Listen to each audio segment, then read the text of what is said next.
ભરૂચમાં 10 વર્ષીય બાળકી પર દુષ્કર્મના મામલા બાદ આમોદ તાલુકાના એક ગામમાં વાડીએ ઝૂંપડી બાંધીને માતૃ ઉછેકે રહેતા 72 વર્ષીય વૃદ્ધા પર 35 વર્ષના નરાધમે દુષ્કર્મ આચર્યું હતું। આ અંગેની જાણ આમોદ પોલીસને થતા પોલીસે નરાધમ સામે દુષ્કર્મ તેમજ ધાક ધમકી આપવાનો ગુનો દાખલ કર્યો હતો। આ તપાસમાં સ્થાનિક પોલીસ સાથે ભરૂચ ક્રાઇમ બ્રાન્ચ પણ જોડાઈ હતી, ત્યારે આરોપીને ઝડપી લેવા પોલીસ દ્વારા ડ્રોન કેમેરાની મદદ લેવામાં આવી હતી। આ દરમિયાન પોલીસને બાતમી મળી હતી કે આ ગુનાનો આરોપી નજીકના કેરવાડા ગામની સીમમાં ફરી રહ્યો છે, જેના આધારે તેને ઝડપી પાડીને તેની વિરુદ્ધ કાયદેસરની કાર્યવાહી હાથ ધરવામાં આવી છે।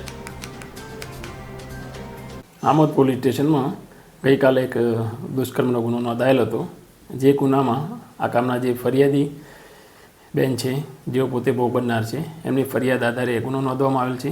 જે ગુનામાં આ કામના ફરિયાદી બેન સાથે આ કામનો જે તોમતદાર છે શૈલેષ જગદીશભાઈ રાઠોડ રહે ઇટોલા ગામનો છે, તેને ફરિયાદી બેનના જે ખેતરમાં રહે છે ત્યાં ઝૂંપડામાં ત્યાં જઈ અને તેમની સાથે તારીખ 15/12/2024 તથા તારીખ 22/12/2024ના રોજ એના ખેતરમાં જઈ ઝૂંપડામાંથી એમની સાથે જબરજસ્તીપૂર્વક એમની સાથે દુષ્કર્મ કરેલું હતું।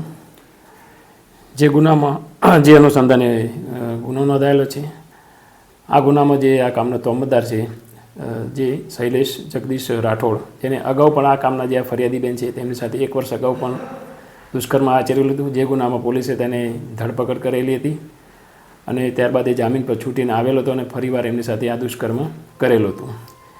જે ગુના કામનો જે તોમતદાર છે એ હાલમાં નાસ્તો ફરતો હોય તેને પકડવા માટે ભરૂચ જિલ્લામાંથી LCB SOG તથા લોકલ પોલીસની ટીમો બનાવી અને પકડવા માટેની કાર્યવાહી હાલમાં ચાલુ છે અને આ ગુનાની તપાસ આમોદ પોલીસ સ્ટેશનના પોલીસ ઇન્સ્પેક્ટર શ્રી હાલમાં ચલાવી રહેલ છે।